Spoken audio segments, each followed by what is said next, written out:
Avez-vous déjà ressenti cette sensation étrange? Ce frisson subtil qui vous parcourt l'échine lorsque vous êtes témoin de quelque chose qui dépasse l'entendement humain. Quelque chose qui défie la logique froide et implacable des statistiques et des probabilités. Bonjour à toutes et à tous, et bienvenue dans cet espace intime où nous prenons le temps de décortiquer les histoires qui transforment des vies. Installez-vous confortablement, prenez une grande inspiration, car aujourd'hui, nous allons aborder un récit qui va probablement résonner en vous pendant très longtemps. Nous allons parler de la vie, de la mort, de la résilience, et surtout, de cette force invisible, souvent ignorée, qui sommeille en chacun de nous. L'histoire que je vais vous raconter aujourd'hui nous vient d'un homme que beaucoup connaissent pour ses paroles inspirantes, Mark Victor Hansen. Co-créateur de la célèbre série de livres Bouillon de poulet pour l'âme. Mais ce qu'il a vécu ce jour-là, dans une église de Denver, n'était pas une simple conférence de plus. C'était une confrontation directe avec la fragilité de l'existence et la puissance insondable de l'amour collectif. Pour bien comprendre la portée de cet événement, il faut d'abord planter le décor et se glisser dans la peau de notre narrateur. Imaginez-vous un instant à sa place. Vous êtes Mark Victor Hansen. Vous venez de passer une nuit blanche, ou presque, dans un vol de nuit en provenance de Washington D.C.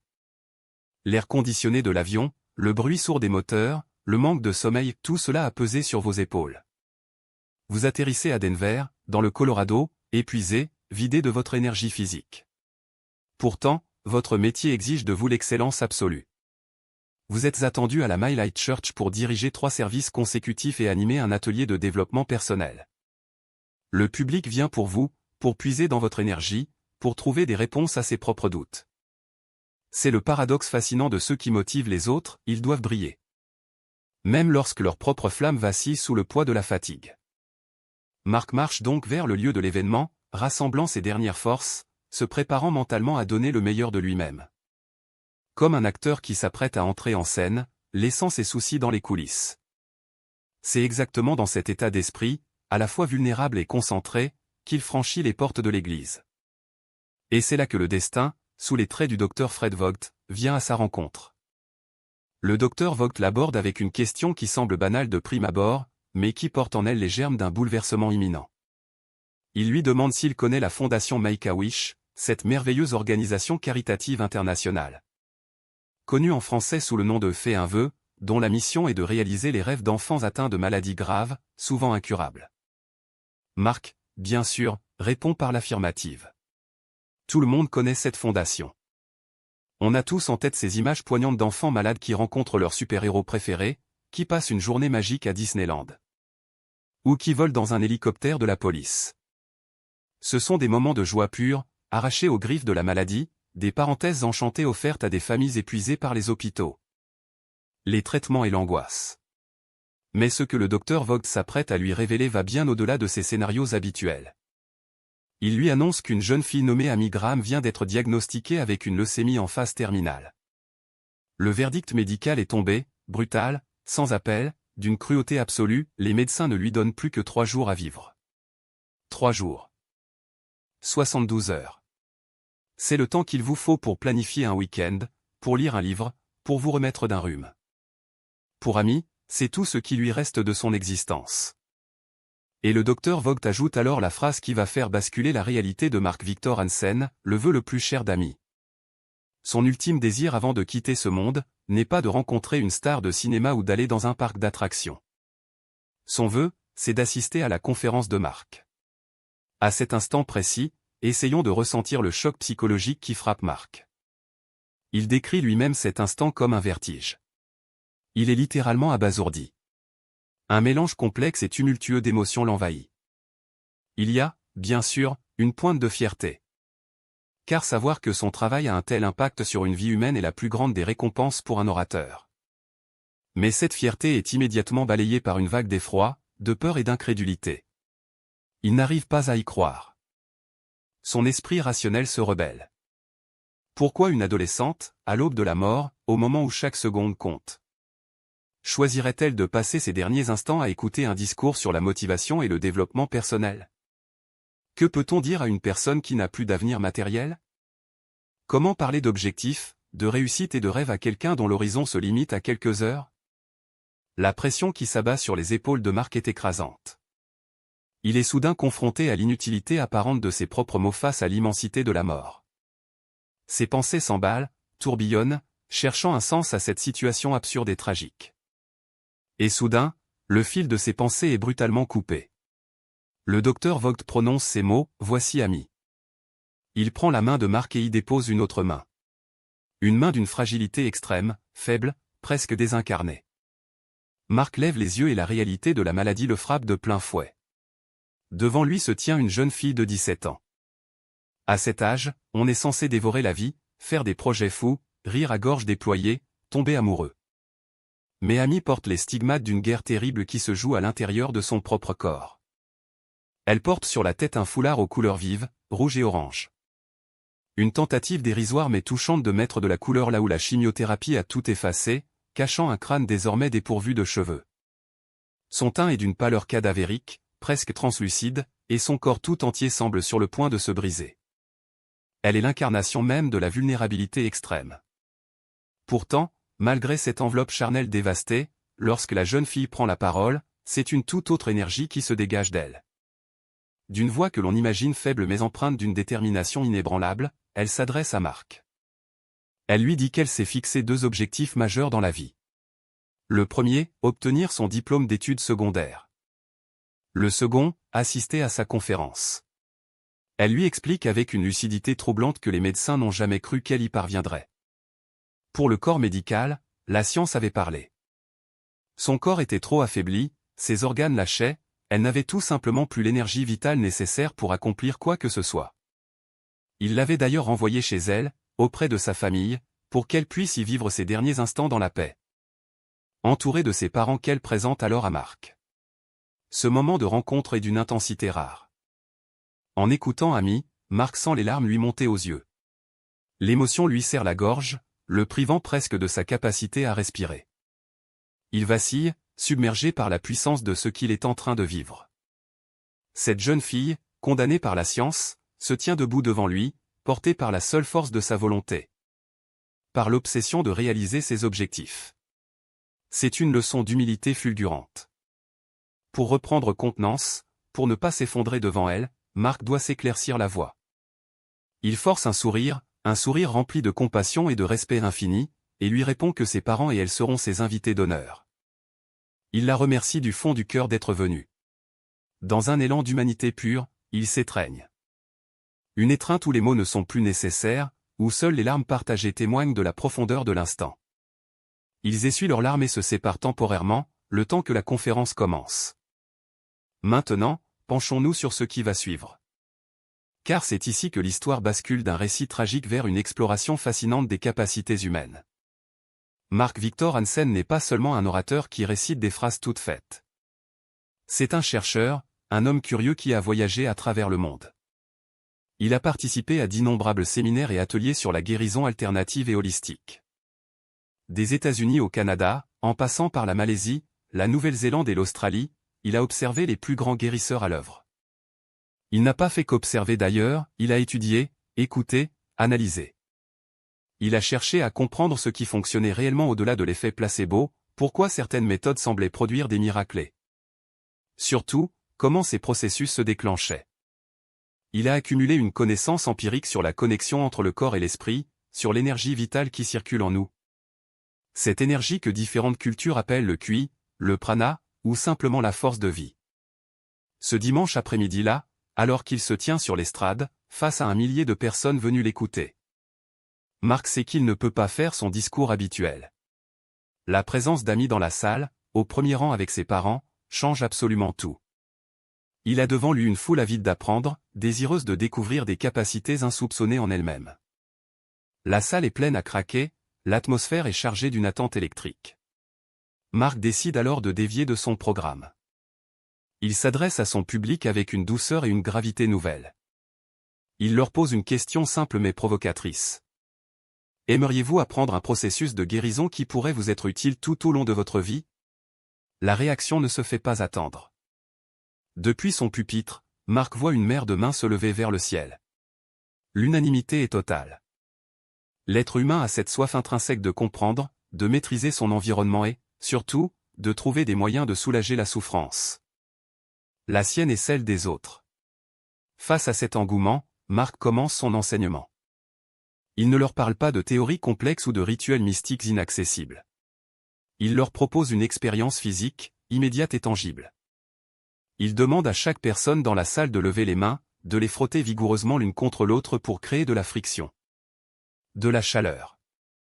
Puis, il leur demande d'écarter légèrement leurs paumes, d'environ 5 cm, et de fermer les yeux pour se concentrer sur la sensation. Ce qu'il leur demande de ressentir, c'est cette chaleur résiduelle, ce picotement, cette densité presque magnétique qui se forme entre les mains. Il leur explique que ce qu'ils ressentent n'est pas seulement de la chaleur physique due à la friction, mais l'éveil de leur propre énergie de guérison. Pour rendre l'expérience encore plus concrète, il leur demande de se mettre par deux. Il veut qu'ils expérimentent le transfert de cette énergie, qu'ils sentent comment la chaleur et l'intention d'une personne peuvent être perçues par une autre, sans même qu'il y ait de contact physique direct. Il lance alors un défi à son auditoire, une invitation à l'action immédiate, si vous voulez guérir, si vous voulez utiliser cette force. Faites-le ici et maintenant. Ce qui se passe alors dans cette salle est décrit par Marc comme un moment d'extase collective, une communion humaine d'une beauté époustouflante. 1000 personnes, des inconnus pour la plupart, se connectent les uns aux autres dans un but positif.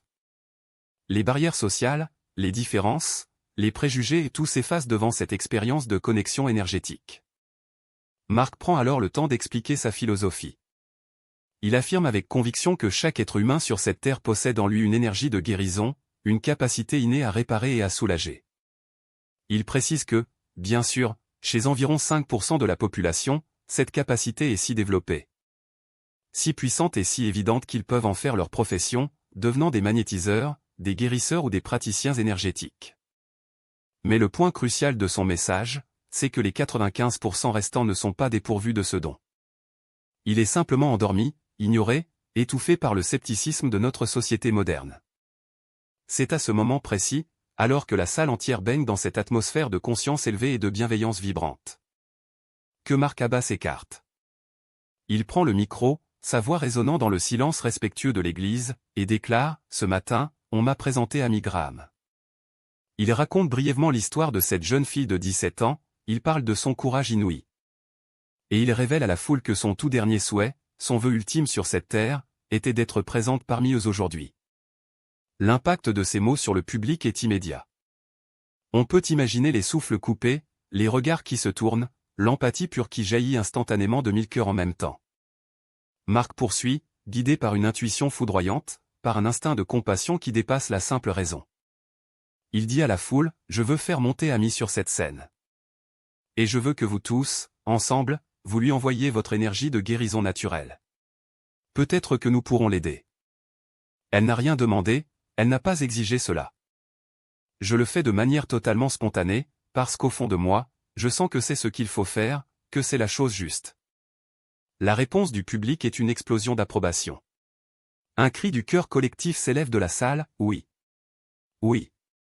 Oui. » Ce n'est pas une simple acceptation polie, c'est un engagement total, viscéral, d'une communauté soudaine prête à se battre pour la vie d'une enfant qu'il ne connaissait pas 10 minutes plus tôt. Le père d'Amy se lève alors. Avec une tendresse infinie, il soutient sa fille et l'aide à gravir les quelques marches qui mènent à l'estrade. Les yeux de l'assemblée sont rivés sur elle. Elle apparaît dans toute sa fragilité, ravagée par les traitements chimiques. Affaiblie par des jours interminables passés cloués sur un lit d'hôpital, le corps atrophié par le manque de mouvement. Pour mesurer l'ampleur de son exploit physique, il faut savoir que les médecins lui avaient formellement interdit de marcher et de se déplacer 2 semaines avant même cet événement. Et pourtant, elle est là, debout, face à eux. Marc reprend le contrôle de la salle. Il demande à chacun de refaire l'exercice. 1000 personnes se mettent à frotter leurs mains avec une ferveur renouvelée, une intentionnalité décuplée. Ce n'est plus un simple exercice de curiosité, c'est un acte de sauvetage. Marc leur demande de diriger leurs paumes vers Amy, de canaliser toute cette chaleur, tout cet amour, toute cette force vitale. Et de la projeter vers cette jeune fille qui se tient sur la scène. Imaginez la scène. Imaginez le silence vibrant de cette salle, brisé seulement par le souffle de 1000 personnes concentrées. Imaginez cette vague invisible, ce tsunami d'énergie bienveillante, d'amour inconditionnel, d'espoir pur, convergeant vers un seul point. vers le corps frêle d'Amy. Puis, la tension retombe, remplacée par une catharsis émotionnelle bouleversante. La salle entière se lève comme un seul homme. Une ovation debout, tonitruante, éclate. Les gens applaudissent à tout rompre. Et dans cette mer de visages tournés vers la scène, il n'y a pas un seul œil sec. Tout le monde pleure. Ce sont des larmes de tristesse face à l'injustice de la maladie, mais surtout des larmes de beauté. La beauté fulgurante de l'humanité lorsqu'elle s'unit pour donner sans rien attendre en retour. Amy, submergée par cette vague d'amour, reçoit cet hommage incroyable, ce cadeau inestimable de la part de parfaits inconnus. Mais l'histoire, aussi magnifique soit-elle à cet instant, ne s'arrête pas là. Car ce qui s'est passé dans cette salle de Denver a eu des répercussions qui ont fait voler en éclats les certitudes médicales. 2 semaines plus tard, le téléphone de Mark Victor Hansen sonne. C'est Amy. La jeune fille à qui l'on ne donnait que 3 jours à vivre est au bout du fil, 2 semaines après la conférence. Elle lui annonce une nouvelle qui défie l'entendement, elle est rentrée chez elle. Les médecins, stupéfaits, ont procédé à de nouveaux examens. Non seulement elle n'est pas morte, mais son état s'est amélioré de façon spectaculaire. Elle-même ressent une rémission significative, un recul flagrant de la maladie. La science ne peut pas l'expliquer. Était-ce une rémission spontanée? L'effet d'un mental surpuissant galvanisé par la réalisation de son rêve? Ou bien était-ce l'impact réel, physique, quantique, de cette énergie collective projetée par 1000 personnes? Chacun est libre d'y apporter sa propre croyance, mais le fait, brut et indéniable, est là, Amy est en vie. Et ce n'est toujours pas la fin. Le temps passe, la vie reprend ses droits avec une force inouïe. 2 années s'écoulent. 2 années arrachées au destin, 2 années de victoire quotidienne. Et le téléphone de Mark sonne à nouveau. C'est encore Amy. Cette fois, ce n'est pas pour parler de survie, mais de vie, d'une vie pleine et entière. Elle l'appelle pour lui annoncer qu'elle va se marier. La jeune fille de 17 ans, chauve et mourante, est devenue une femme prête à construire un avenir, à fonder une famille, à aimer et à être aimée. Cette conclusion nous amène inévitablement à une réflexion profonde sur la nature humaine et sur les forces qui nous habitent. Quelle est la morale de cette histoire extraordinaire? Que devons-nous en retenir pour nos propres vies, nous qui sommes souvent englués dans nos petits tracas quotidiens? Oubliant la magie dont nous sommes capables? Mark Victor Hansen en tire une conclusion d'une limpidité absolue, il ne faut jamais, au grand jamais, sous-estimer le pouvoir que nous possédons tous en nous. Cette énergie, cette force intérieure, cet instinct de guérison et de connexion, n'est pas un mythe réservé à quelques élus ou à des contes de fées. C'est une réalité physiologique, psychologique et spirituelle. Elle est là, tapie au fond de nous, disponible à chaque instant. Elle est comme un muscle qui ne demande qu'à être sollicité, comme une source qui ne demande qu'à jaillir. Et surtout, comme le souligne l'auteur, cette force est toujours prête à être utilisée pour le but le plus noble qui soit, aider, soulager, aimer. Guérir. Le véritable défi de notre existence moderne, ultra connectée technologiquement mais souvent déconnectée humainement, c'est de nous souvenir de l'utiliser. C'est de prendre conscience que nos pensées, nos intentions, et même la simple chaleur de nos mains, peuvent avoir un impact mesurable sur le monde qui nous entoure. Nous avons le pouvoir de changer la journée de quelqu'un par un sourire, nous avons le pouvoir d'apaiser une angoisse par une écoute attentive. Et qui sait? Peut-être avons-nous même le pouvoir de participer à des miracles lorsque nous unissons nos forces dans une intention pure et désintéressée. L'histoire d'Amy Graham et de Mark Victor Hansen est un phare dans la nuit de nos scepticismes. Elle nous rappelle que le corps médical a ses limites, que la science, bien qu'indispensable et merveilleuse, n'a pas encore percé tous les mystères de l'univers, et surtout pas les mystères de l'âme humaine. Elle nous prouve que lorsque la volonté d'un individu rencontre la bienveillance d'une communauté, l'impossible recule. L'impossible n'est finalement qu'une limite temporaire que nous acceptons, jusqu'à ce que quelqu'un décide de la franchir. Alors, la prochaine fois que vous vous sentirez impuissant face à la souffrance d'un proche, ou même face à vos propres douleurs, repensez à cette église de Denver. Repensez à ces 1000 personnes frottant leurs mains. Fermez les yeux, frottez les vôtres, sentez cette chaleur naître au creux de vos paumes. Prenez conscience de cette vie qui palpite en vous. Ne la gardez pas pour vous. Dirigez-la vers ceux qui en ont besoin. Envoyez une pensée positive, formulez une intention de guérison, offrez votre présence. Vous ne saurez peut-être jamais l'impact exact de votre geste, vous n'aurez peut-être pas la preuve scientifique immédiate de son efficacité. Mais au fond de vous, vous saurez que vous avez fait appel à la partie la plus noble de votre humanité. Nous arrivons au terme de cet épisode. J'espère que l'histoire d'Amy a résonné en vous. Qu'elle a éveillé cette petite étincelle de magie et d'espoir que nous avons parfois tendance à laisser s'éteindre sous le poids du quotidien. N'oubliez jamais que vous êtes bien plus qu'un simple corps physique évoluant dans un monde matériel. Vous êtes un émetteur et un récepteur d'énergie, capable du pire comme du meilleur. Et le choix de ce que vous transmettez au monde vous appartient entièrement. Merci de m'avoir prêté votre oreille attentive aujourd'hui. Prenez soin de vous, prenez soin des autres, et n'oubliez pas d'utiliser ce pouvoir incroyable qui réside, littéralement, entre vos mains. À très bientôt pour une nouvelle histoire, une nouvelle exploration de ce qui fait la beauté et la complexité de notre expérience humaine.